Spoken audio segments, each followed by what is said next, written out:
কর্ণ, সবার মুখে শুনতে পাই তুমি বড় দাতা হয়েছ। কত বড় দাতা?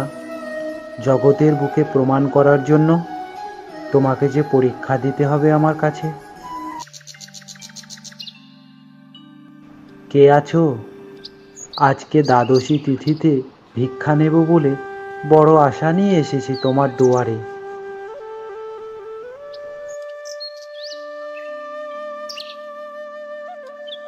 আসুন বিপ্র, ভিতরে আসুন।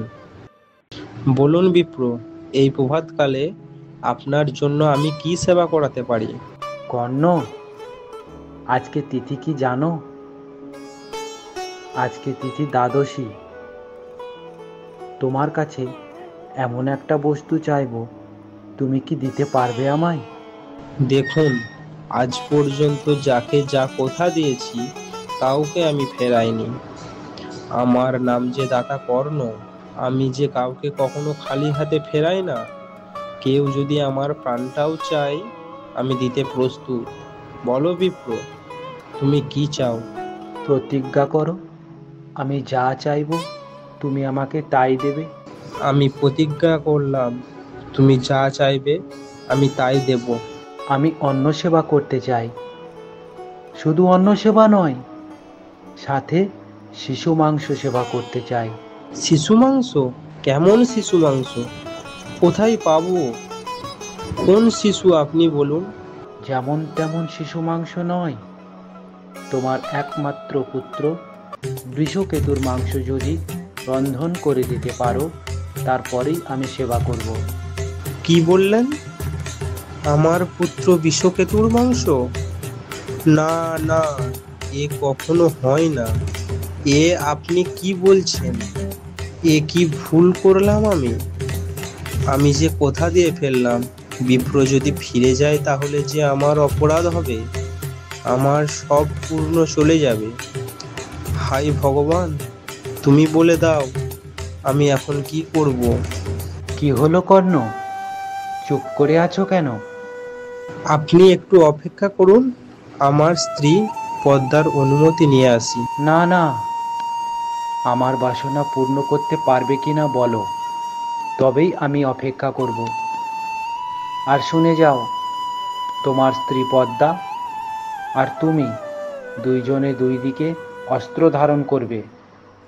নিজ হস্তে বৃষকে খণ্ডন করে সেই মাংস রন্ধন করে তোমরা আমায় সেবা দেবে। এই জগতে আমাকে পিতা বলে ডাকার একজনই আছে, সে হলো বৃষ। তাই আমার পুত্র বিশ্বকে যদি আপনার সেবায় দিই তাহলে ক্ষণিকের জন্য আপনার কাছে অনুমতি চাই। ঘরে আছে আমার স্ত্রী পদ্মা, তার কাছে অনুমতি নিয়ে আসি আমি। কি হয়েছে স্বামী, তোমার চোখে জল? তোমাকে যে এইভাবে কখনো কাঁদতে দেখিনি। পদ্মা, আমাদের ঘরে যে বিপ্র এসেছে, বিপ্র যে সেবা করতে চায়, বিপ্র যা সেবা করতে চায়, পদ্মা তুমি কি দিতে পারবে? আচ্ছা, এ তো আমাদের সৌভাগ্যের কথা। বলো স্বামী, বিপ্র কি সেবা করতে চাই? বিপ্র যে বস্তু চেয়েছে তোমাকে যে বলতে পারছি না পদ্মা। এমন কি কথা যা আমাকে বলতে পারছো না? জানো পদ্মা, সে যে শিশু মাংস সেবা করতে চায়। শিশু মাংস? যেমন তেমন শিশু মাংস নয়, আমাদের একমাত্র নয়নের মণি, তোমাকে মা বলে ডাকার একমাত্র সম্বল, আমাদের বিশ্বকে সেবা করতে চাই। কি বললে? না না, এ কখনো সম্ভব নয়। এমন বিপ্র কি জগতে আছে? তার কি কোনো সন্তান নেই, মায়া দয়া নেই? সে কি বোঝে না মা বাবার কষ্টের কথা? পদ্মা, তুমি বলে দাও আমি কি করব? কিন্তু না স্বামী, এ জগতে কটা মায়ের সন্তান এমনি করে বিপ্র সেবায় লাগে। এই দেহ ছেড়ে প্রাণ পাখি যখন উড়ে যায়, তখন কত শেয়াল কুকুরে ছিঁড়ে ছিঁড়ে খায়। আজ যদি এই দেহ সেবায় লাগে, তাহলে জানবে বিশ্বকে গর্বে ধরা ধন্য হয়েছে। পদ্মা, তুমি যে ধন্য, তোমার মতো রমণীকে স্ত্রী হিসাবে পেয়ে আমার গর্ব হচ্ছে পদ্মা। পদ্মা, তুমি বলে দাও আমি কি করব? পিতা হয়ে কেমন করে নিজের ছেলের বলি দেব? এ জগতের সবাই যখন মহাভারত পাঠ করবে তখন আমার দিকে আঙুল তুলে সবাই কি বলবে? এমন পিতাও কি জগতে হয় যে নিজের পুত্রকে নিজের হাতে বলি দিয়ে বিপ্র সেবা দেয়? স্বামী, তুমি কেঁদো না, এবার চলো। দেরি হয়ে গেলে যে বিপ্র সেবায় ব্যর্থ হয়ে যাব। শোনো স্বামী, আমরা যখন পুত্রকে বলি দেব, পুত্রের কাটা মুন্ডুটা লুকিয়ে রাখবো। কেন জানো? বিপ্র সেবা হয়ে গেলে কাটা মুন্ডুটা বুকে জড়িয়ে বলবো, বৃষ, তুই আমায় ক্ষমা করিস, আমি মা হয়ে তোকে বলি দিলাম। বিপ্রবর আমাদের একমাত্র নয়নের মণি বৃষকে খণ্ডন করে নিজের হাতে রন্ধন করে আপনার সেবায় দিতে প্রস্তুত। তবে আমার একটা বাসনা পূর্ণ করো। বলো মা, তোমার কি বাসনা? পরজনম বলে যদি কিছু থাকে, তাহলে সেই জনমে আমার বিশ্বকে আবার আমার গর্ভে পাঠাবে। কারণ বিশ্ব আমাকে এখনো পরিপূর্ণভাবে মা বলে ডাকার সুযোগ পাইনি। বেশ, তোমার বাসনা পূর্ণ হোক। পিতা, তুমি আমায় ডাকছো? বৃষ, আমাকে একবার পিতা বলে ডাক। কেন পিতা হঠাৎ এরকম বলছো? তাছাড়া তুমি কাঁদছো কেন পিতা? আমি যে বড় অভাগা, আমায় ক্ষমা করে দিস বাবা। কেন পিতা, কি হয়েছে? মা, তোমার চোখেও জল? এভাবে তোমরা কাঁদছো কেন? কি হয়েছে? মুখ থেকে কি করে বের করব এ কথা বাবা? বলো না মা, কি হয়েছে? কেন তোমরা এভাবে কাঁদছো? বাড়িতে যে বিপ্র এসেছে বাবা, সে যে তোর মাংস সেবা করতে চায়। কি বললে মা? বিপ্র আমায় সেবা করতে চাই? তবে তাই হোক। আমার এই সামান্য দেহটা যদি কোনো বৈষ্ণব সেবায় লাগে, তাহলে জানবো আমার মানব জন্ম ধন্য হয়েছে। তুমি তো জানো মা, অতিথি মানেই তো নারায়ণ, আর নারায়ণ মানেই তো গোবিন্দ। তুমি তো আমায় শিখিয়েছো মা। তোমরা আর কেঁদো না, তোমরা আমায় আশীর্বাদ করো, জন্মে জন্মে যেন তোমাদের কোলে জন্মগ্রহণ করতে পারি। তোমরা আর দেরি করো না, এবার ধরো অস্ত্র। তুমি তো আমার মা, তাই এই জীবনের মতো তোমার কাছে আমার একটাই বাসনা, পরজন্মে যেন আবার তোমার কোলেই আসতে পারি। এভাবে বলিস না বাবা, জগতে সবাই আঙুল দেখিয়ে বলবে তুমি মা নও, তুমি রাক্ষসী।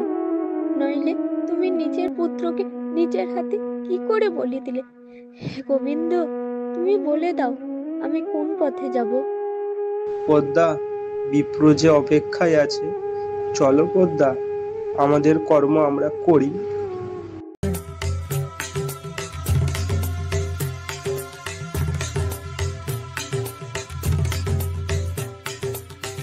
বিশ্বরে, আমায় ক্ষমা করিস বাবা, আমায় মা বলে ডাক বাবা।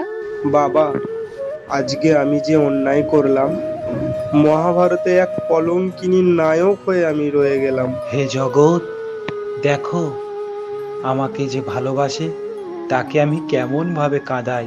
যে করে আমার আশ, আমি করি তার সর্বনাশ।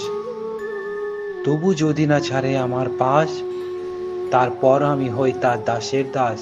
ভক্ত যে আমায় কত ভালোবাসে, তার উজ্জ্বল দৃষ্টান্ত দাতা কর্ণ। যাও স্বামী, বিপ্রকে ডেকে নিয়ে এসো, আমার সেবার আয়োজন প্রস্তুত হয়ে গেছে। হে বিপ্রবর, আমি অনেক কষ্টে তোমার সেবার আয়োজন করেছি, এবারে চলুন।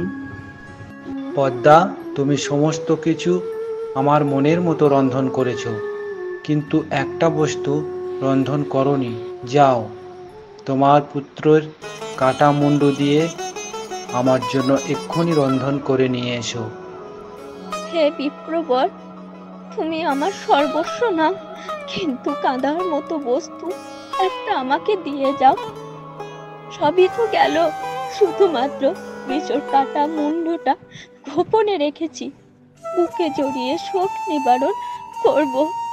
এই ভিক্ষাটুকু আমায় দাও, ফিরিয়ে নাও। তোমার বাক্য।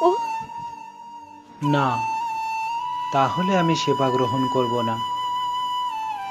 দান পরিপূর্ণ না হলে আমি সেবা করি না। মিশরে পারলাম না, ভেবেছিলাম শেষ সম্বল তোর কাটা মুন্ডুটা গোপনে নিয়ে কাঁদবো, কিন্তু সেটাও হলো না। এবার হয়েছে তো তুমি যা যা চেয়েছো, আমি সর্বস্ব দিয়েছি, এবার সেবা গ্রহণ করো। কর্ণ, আমি যে একা সেবা করি না, তুমি একটা কাজ করো, বাইরে গিয়ে কয়েকটি শিশু বালককে ডেকে নিয়ে এসো। আমি তাদের প্রসাদ না দিয়ে কোনোদিন সেবা গ্রহণ করি না। এ কি, এ যে আমার পুত্র বিষ। তুই কোথায় ছিলিস বাবা? আমি তো এখানেই খেলা করছি, কেন পিতা? ওরে বিষ, আমি যে বুঝতে পারছি না ভগবানের এ কেমন লীলা। সব নিয়ে আবার সব কিছু ফিরিয়ে দিল। প্রভু, এ তোমার কেমন লীলা? তবে কি প্রভু তুমি আমার পরীক্ষা করে দেখছিলে?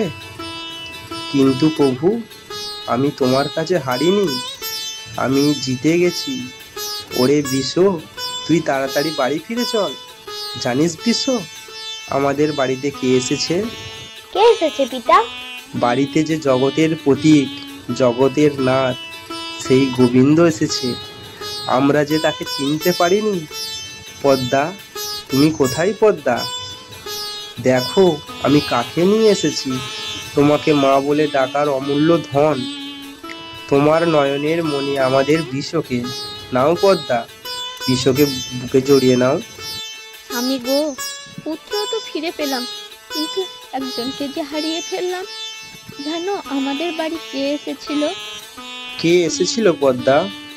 জগৎ বল্লভ শ্রী গোবিন্দ পুত্রকে ফিরিয়ে দিয়ে প্রমাণ করে দিয়ে গেলেন, যার কেউ নাই তার আমি আছি।